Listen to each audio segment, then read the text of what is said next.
삶을 살아가다 보면 하루하루 수많은 감정들이, 생각들이 교차하게 됩니다. 그러면서 어느 때는 주님이 가까이 계시는 것이 느껴지다가도 또 어느 때는 이렇게 멀게만 느껴지고, 또 어느 때는 주님이 좋아하시는 일에 집중하다가도 어느 때는 어느덧 내가 좋아하는 일에 빠져서 그렇게 또 하고 있는 나를 보면서 되게 또 이렇게 주님 앞에서 죄송스럽기도 하고 민망하기도 하고 미안하기도 하고, 그런 시간들이 하루 종일 계속 왔다 갔다 교차하고 그러는 것들을 볼 수가 있습니다. 근데 이제 주님과 가까이 있을 때는 마음이 되게 따뜻하고 행복하고 또 은혜롭고, 근데 이제 주님과 멀어지면 내가 좋아하는 걸 하고 내가 즐거운 걸 하고 향락과 쾌락과 일락이라고 할까요? 그런 것들을 즐기고 있다 보면 이게 좀 민망하기도 하고, 이렇게 좀 마음이 주님과 영적인 거리들이 좀 멀어지고 그런 것들을 이제 느끼게 됩니다.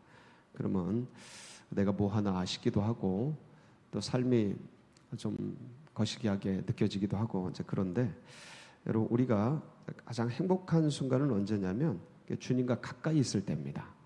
아이가 가장 행복할 때가 언제냐면 엄마 아빠와 가까이 있을 때이거든요. 겨울에 가장 따뜻할 때가 언제냐면 난로랑 가까이 있을 때입니다. 난로 가까이 있으면 이제 따뜻해지고, 어제 저녁에도 어떻게 주무셨는지 모르겠지만 이렇게 불이 가까이 있고 그러면 따뜻하고 그런 훈훈한데, 불이 멀어지면 추워지고 냉랭해지고 그렇습니다. 우리 영이 그래요.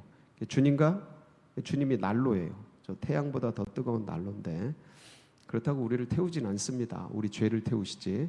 주님과 가까이 하면 따뜻해집니다. 근데 주님 이렇게 돌아서서 멀어지면 추워집니다. 그래서 우리가 사는 방법은 하나입니다. 주님과 가까이 하는 거예요. 영적인 거리를 가까이 하는 겁니다. 오늘 이제 우리가 말씀을 나눌 텐데 한 사람이 등장을 하죠. 근데 주님과의 거리가 점점점 가까워지면서 이 사람의 행복의 어떤 밀도라고 해야 될까요? 행복의 정도가 어떻게 되는지 우리가 보게 될 겁니다. 근데 그 과정 속에서 이 한 맹인이 어떻게 주님과 또 소통하고 그러는지를 이제 우리가 보면서 우리도 오늘 또 이 자리에서 주님과의 거리를 가까이 하고 주님과 더 친밀해지고, 그래서 오늘 하루가 즐겁고 행복한 그런 복된 날이 되시길 축복합니다. 오늘 말씀 35절이죠. 한 인물이 등장을 합니다. 같이 보시겠습니다. 시작. 여리고에 가까이 가셨을 때에 한 맹인이 길가에 앉아 구걸하다가, 주님께서 마지막 여정이죠. 이제 여리고는 예루살렘으로 가는 길목입니다. 그래서 이쪽을 통과해서 이제 예루살렘으로 가게 돼요. 요단강 쪽에서 여리고로 이렇게 올라갑니다. 요단강이 해저 250m 지점에 있거든요. 그리고 예루살렘이 약 800m 지점에 있어요. 그러니까 고도차가 1000m 넘습니다. 그러니까 이게 거의 등산이에요. 요단강 쪽에서 갈릴리에서 이렇게 요단강 쪽으로 내려와서 예루살렘으로 올라가는 길은 등산이에요. 1000m 산 올라가는 등산인데, 곧 딱 요단강에서 딱 올라가서 예루살렘으로 가는 길목에 여리고가 있습니다. 이 여리고에서 우리가 이제 내일 보시면 알겠지만 삭개오를 만나죠. 그러니까 들어가면서는 누굴 만나냐면 오늘 보니까 한 맹인이 등장을 합니다. 여리고에 들어가시다가, 그러니까 입구 쪽에서, 그러니까 굉장히 오가는 사람들이 많으니까 거기에 이제 거린이 동냥을 하려고, 긍휼히 불쌍히 여김을 받으려고 사람들이 지나가는 길목에 서서 동냥을 하는 것이죠. 한 푼 줍쇼, 한 푼 줍쇼 하는 거죠. 이때 당시에는 거린들이 많았고, 저희 어렸을 때만 해도 거린들이 많았습니다. 그래서 이런 일들이 이제 일어나는데, 이 사람이 왜 이런 일을 하게 됐냐면 신체적 장애가 있죠. 눈이 안 보여요. 그래서 이 친구 이름이 성경에 나와 있습니다. 마가복음 10장 46절에 보면 이름을 볼 수가 있는데 보시겠습니다. 시작. 그들이 여리고에 이르렀더니 예수께서 제자들과 허다한 무리와 함께 여리고에서 나가실 때에 디메오의 아들인 맹인거지 바디메오가 길가에 앉았다가. 예. 이름이 뭐예요? 예, 우리가 잘 알고 있는 이 바디메오입니다. 이 바디메오가 앉았다가 원래 두 사람이 있었는데 이 사람이 이제 주 메인으로 이렇게 잡히고 있습니다. 그래서 막 소리칩니다. 뭐라고? 이제 무리가 지나감을 듣고 사람들이 막 웅성웅성거리면서 한때가 막 지나가니까 궁금한 거죠. 보이지는 않는데 들리니까. 그래서 이제 묻습니다. 뭐라고 물어요? 무리가 지나감을 듣고 이 무슨 일이냐고 물은데 그들이 뭐라 그래요? 나사렛 예수께서 지나가신다 하니. 이때가 3년 6개월 정도 예수님이 사역을 하셨을 때입니다. 그러니까 예수님의 어떤 명성이 온 이스라엘에 아주 가득했을 때입니다. 마지막 이제 올라가는 길이시니까 이때 당시에 이제 가난하고 헐벗고 특히 이제 그 천민층이라고 해야 될까요? 낮은 계급에 있는 분들, 환자들, 병자들, 세리들, 창기들 이런 분들에게는 세리들에게는 예수님께서 세리들의 친구다라고 불리울 정도로 그렇게 아주 명성이 자자했고 그래서 이제 환자들은 한번 예수님 만나기를 소망을 하는 거죠. 그러니까 다들 예수님에 대해서는 소문을 듣고 알고 있었던 거죠. 그러니까 바디메오도 예수님에 대해서 알고 있었죠. 그리고 소망을 하고 있었죠. 한번 만났으면 좋겠다. 뵀으면 좋겠다. 이게 원래 이 소망이 믿음이 되는 겁니다. 간절한 소망은 믿음이 돼요. 그래서 그분 만나면 어떻게 됐겠다. 나도 고쳐지겠다. 치유되겠다. 예, 나도 천국 가겠다. 뭐 이런 거죠. 예, 그러니까 그 소망이 믿음이 된다니까요. 그래서 간절한 소망은 간절한 믿음이 됩니다. 간절히 소망하고 있었는데 막 지나가는 무리 속에서 예수님이 지나가신다 하니까 그냥 막 정신이 번쩍 들어가지고 뭐라고 해요? 38절입니다. 시작. 맹인이 외쳐 이르되 다윗의 자손 예수여 나를 불쌍히 여기소서 하거나. 이 맹인을 주님께서 이제 뒤에 네 믿음이 너를 구원했다 그러면서 구원을 선포하시는데 그것을 알 수 있는 대목이 바로 이 외침이에요. 한 맹인 바디메오가 뭐라고 외치냐면 다윗의 자손 예수여 나를 불쌍히 여기소서. 여기서 이 다윗의 자손은 이스라엘이 그렇게 고대하던 다윗의 후손이에요. 이 다윗의 후손은 누구를 얘기하냐면 신앙 언어예요. 믿음의 언어예요. 이거 자체가 예수 그리스도시여 이런 표현이에요. 그러니까 그리스도가 뭡니까? 메시아죠. 기름 부음 받은 자, 구원자라는 뜻이에요. 리디머죠. 그러니까 예수 그리스도, 그러니까 예수를 그리스도로 고백하는 무리의 언어예요. 이거는 신앙 언어예요. 예수 그리스도죠. 예수는 알아도 그리스도로 고백하는 건 쉽지가 않습니다. 주는 그리스도시요 살아계신 하나님의 아들이십니다. 베드로가 그렇게 고백하죠. 이게 믿음의 고백입니다. 삶은 다 못 따라가도 그렇게 믿는 거죠. 그걸 긍휼히 여기시고 불쌍히 여기셔서 우리를 구원해 주시는 건데, 그러니까 이 바디메오가 뭘 믿고 있었냐면 예수가 뭐인 거를요? 다윗의 자손인 것을, 다윗의 후손인 것을, 메시아인 것을 믿고 있었던 거예요. 예. 믿음은 바라는 것들의 실상이야, 보지 못하는 것들의 증거잖아요. 그러니까 바라고 바랬던 거죠. 저분을 만나면 내가 치료되고 구원 받는다. 아멘. 그러니까 지나가신다는 얘기를 들으니까 소리를 외치는 거예요. 다윗의 자손 예수여 나를 불쌍히. 그분이 나를 불쌍히 여기시면, 그분이 나를 받아주시면, 그분이 나를 한 번이라도 보아주시기만 하면 내 문제는 해결. 아멘. 이게 믿음입니다. 오늘도 그 믿음 때문에 여기 나온 거 아닙니까 우리가? 예, 맞습니다. 그 믿음으로 우리가 움직이는 거죠. 믿음이 우리를 이끌어가는 거죠. 믿음으로 사는 거죠. 예, 믿음으로 우리는 승리합니다. 예, 그래서 이 믿음을 가진 바디메오가 외칩니다. 쫙 외치는 거예요. 근데 이게 시끄럽잖아요. 예, 시끄럽잖아요. 그럼 뭐라 그래요 사람들이? 옆에 있던 사람들이?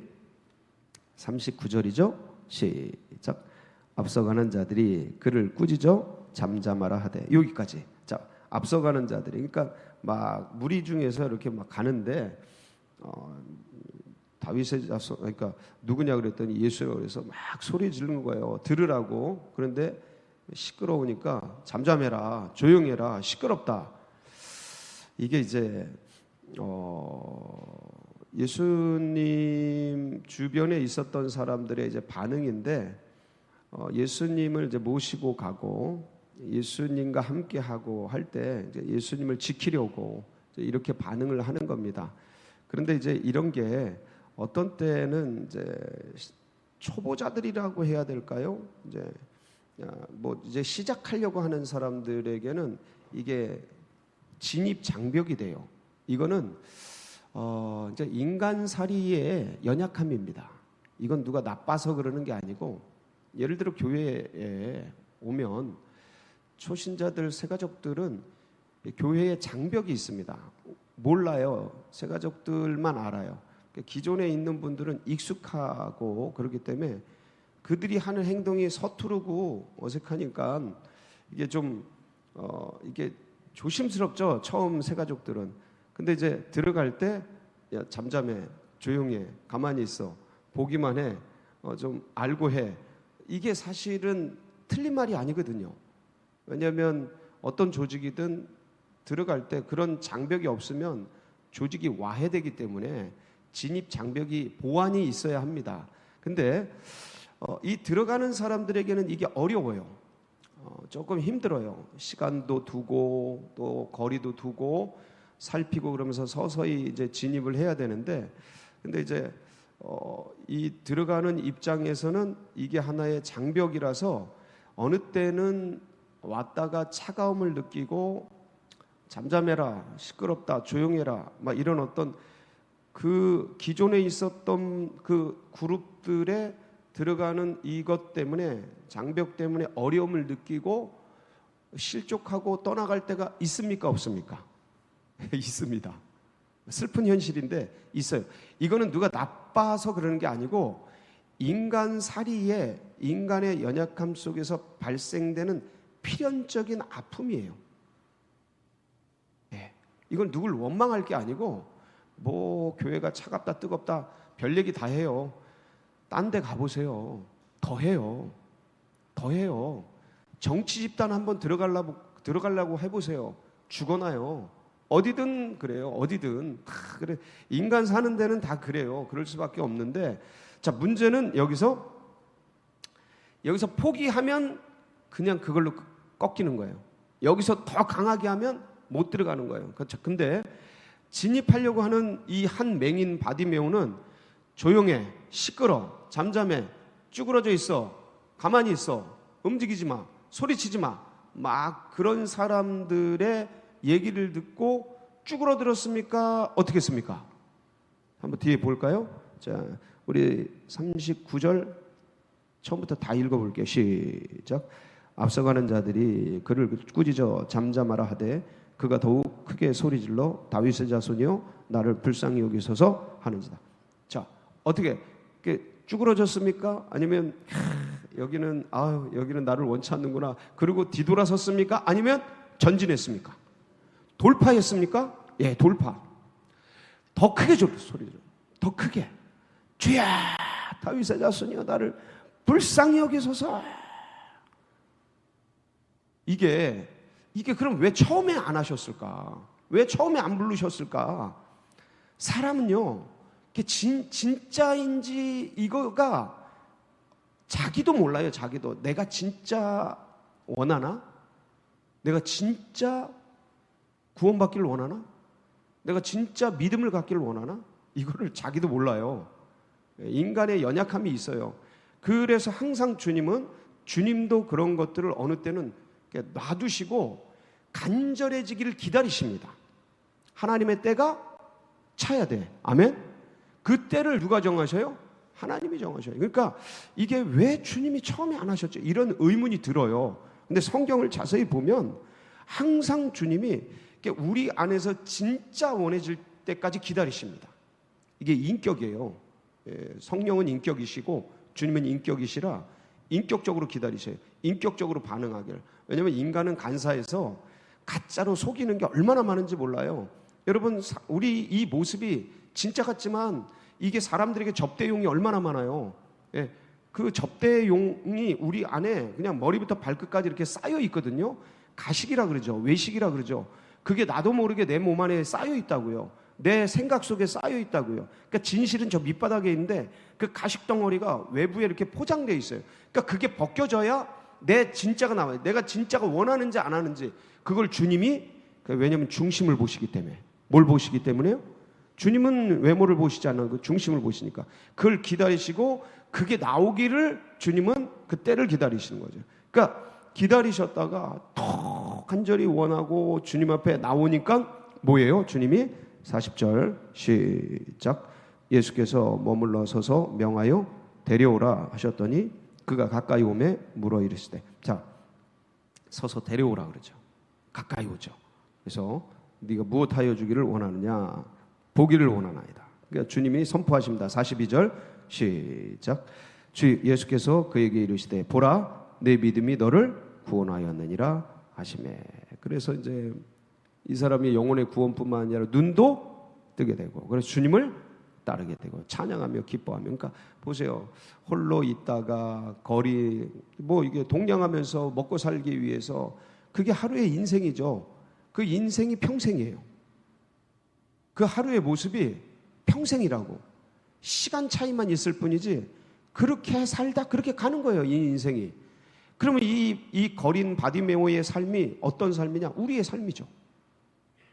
그냥 이 인생 속에서 뭐 하나 얻고 명예권세 뭐 부귀영화 뭐 하나 얻고 그거 취하고 그게 전부인 줄 알고 그거 구하다가 한평생 그냥 가는 거예요. 그렇게 살다 그렇게 가는 거예요. 그게 눈이 어두운 거죠. 아무것도 못 보고 그냥 거기에 매여서 살다 그렇게 가는 거야, 인생이. 근데 주님께서 그렇게 사는 인생을 불러서 진짜 세계가 뭔지, 그러니까 진짜 세계는 신과 가까워지는 거예요. 세상과 가까워지는 게 아니고 누구와 가까워지는 거예요? 예수 그리스도와 가까워지는 거예요. 그러니까 눈을 뜬 이 바디메오가 얼마나 기뻐요. 뒤에 한번 모습 보세요. 43절 시작. 곧 보게 되어 하나님께 영광을 돌리며 예수를 따르니 백성이 다 이를 보고 하나님을 예수를 막 따르잖아요. 가만히 앉아서 동냥하던 사람이 기뻐하며 춤을 추며. 이게 영적 상태를 얘기해 주는 거예요. 이게 물리적 상태, 육적 상태를 역사 속에서 보여주는데 우리에게 이걸 뭘 얘기하는 거냐면 영적 상태. 가만히 쭈그리고 앉아서 남이 주는 거, 너 잘한다, 못한다, 이 세상 속에서 주는 거, 그거 먹고 떨어지든지 말든지 그거 하나 보고 쭈그리고 앉아서 살던 그 인생이 찬양하며 기뻐하며 할렐루야, 이 영의 모습, 이 영의 모습으로 변화된 극적인 원인이 뭐예요? 주님께 외친 거예요. 여러분, 주님을 찾으세요. 그 영적인 거리를 가까이 가세요. 그러면 사는 거예요. 오늘도 여기 어떻게 나왔는지 몰라요. 힘겹게 나왔는지 문제를 가지고 나왔는지 어떻게 나왔는지 아무도. 근데 여기 나와서 주님과 가까이 가세요. 그리고 그 주님을 만나세요. 주님을 친밀히 하세요. 그러면 주님이 그 주님의 놀라운 은혜와 사랑과 풍성함을 풍족히 부어주실 겁니다. 그래서 그거로 힘을 얻고 또 하루를 승리하는 복된 날이 되시길 축복합니다. 같이 기도하시겠습니다.